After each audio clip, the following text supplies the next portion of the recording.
Olá, tudo bem? No vídeo de hoje vou falar do maior felino selvagem do mundo, o tigre. Ele é um mamífero e carnívoro pertencente ao continente asiático. O animal chama a atenção por sua aparência física, beleza e grandiosidade.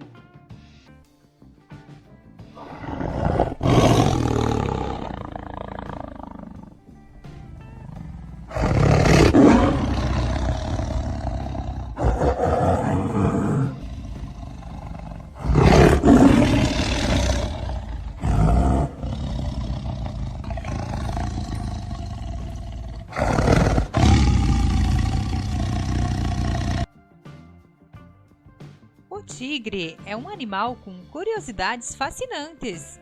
Se você quer saber muito mais sobre esse animal, continue assistindo. Se gostar do vídeo, já deixa seu like e se inscreva no canal para não perder nenhum vídeo. Embora o leão seja considerado o rei da floresta, ele não é o maior felino. O maior felino do planeta é o tigre.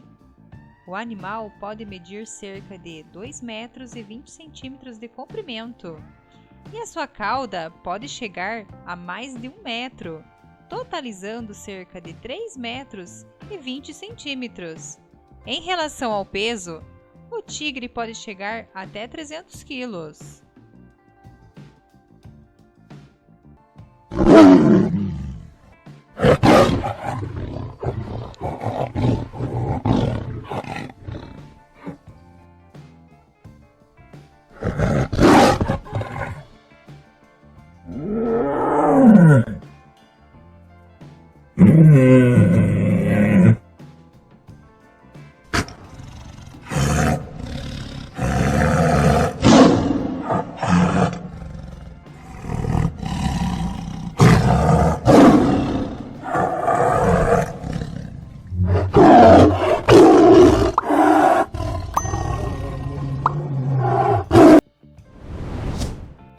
Os tigres possuem dentes muito afiados.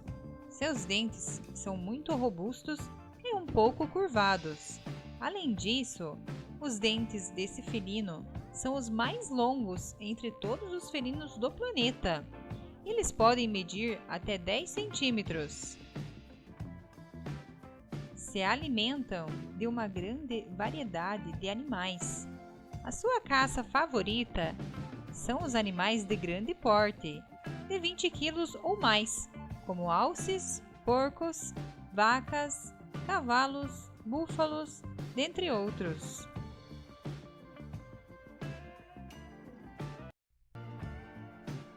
Você sabia que os tigres possuem uma habilidade incrível? Eles conseguem imitar o chamado de outros animais. Isso mesmo! Isso porque eles caçam utilizando o mimetismo. Essa característica é bem inusitada e é uma grande vantagem adicional para esses animais na hora da caça. Eles utilizam um som semelhante ao assobiar para atrair animais inocentes para armadilhas. Entre as suas presas favoritas estão os javalis, os cervos e os antílopes. E essa, pessoal, foi alguma das curiosidades do tigre. E se gostou do vídeo, curta, comente e se inscreva no canal. Deus abençoe a todos e até o próximo vídeo.